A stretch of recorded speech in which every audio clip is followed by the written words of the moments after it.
Living in a poisoned world does not require becoming closed, nor does it ask for constant defense. What it asks for is something quieter and far more difficult: the ability to remain oneself while moving among others, to respect without dissolving, to be touched without being carried away, to listen without surrendering the inner axis that keeps one upright. Maturity grows in this narrow space, not in isolation, not in reckless openness, but in the steady act of standing day after day, with awareness. Sometimes the world arrives as a storm, not suddenly, not violently, but gradually, like a pressure change in the air. Voices sharpen, emotions spread without asking permission, and darkness rarely announces itself as danger. It comes softly, sweetly, as something that promises relief. What breaks us most often is not force, but invitation, the kind that feels warm at first touch, the kind that asks for just a little surrender, the kind that blurs direction while pretending to offer comfort. This is where clarity must learn to breathe. To keep a flame alive in such weather is not a matter of courage. It is a matter of intelligence. A small light does not curse the wind. It watches it.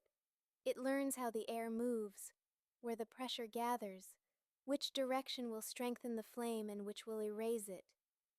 There is wisdom in retreat. There is dignity in choosing not to burn. Gentleness without awareness is exposure. Kindness without discernment slowly turns inward and wounds its own source. To remain soft, one must first remain awake. There are moments when respect asks for distance, moments when understanding does not require closeness, moments when staying feels like a quiet shrinking, and leaving feels like breath returning to the lungs.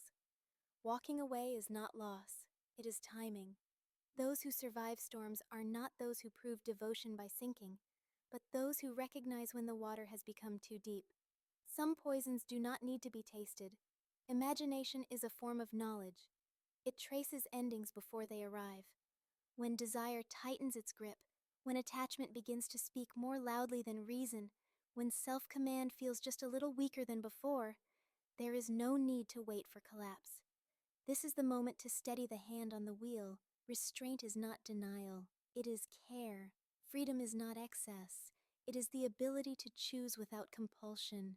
There is no shame in fragility, only in pretending invincibility. Maturity begins the moment one admits, I am human, and therefore I must pay attention. To protect oneself is not to distrust the world. It is to know oneself deeply enough to avoid what slowly corrodes clarity. A balanced life does not lean toward extremes. It moves quietly through the middle. Not indulgence, not rejection, but awareness. To look at darkness without fascination. To face light without arrogance. To keep walking without tipping too far in either direction. This path does not dazzle, but it endures. Peace is not something that happens to us. It is something we practice, in the pause before reaction, in the breath before consumption, in the decision to choose long-term clarity over short-lived comfort. In still air, anyone can smile. In storms, the smile must be protected. Each of us carries a small vessel, unarmored, sensitive to shifts in the current, dependent on attention rather than force. No one else feels the water the way you do. No one else knows when the tide has turned against you. When the sea grows dangerous, choosing to survive is not betrayal.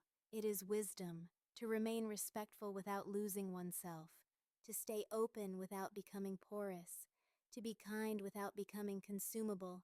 This is the quiet art of growing whole, not purity, but clarity, not escape, but direction. And when you learn to stand this way, facing light instead of shadow, anchored yet flexible, aware yet gentle, you do not simply pass through the storm. You emerge still holding your flame,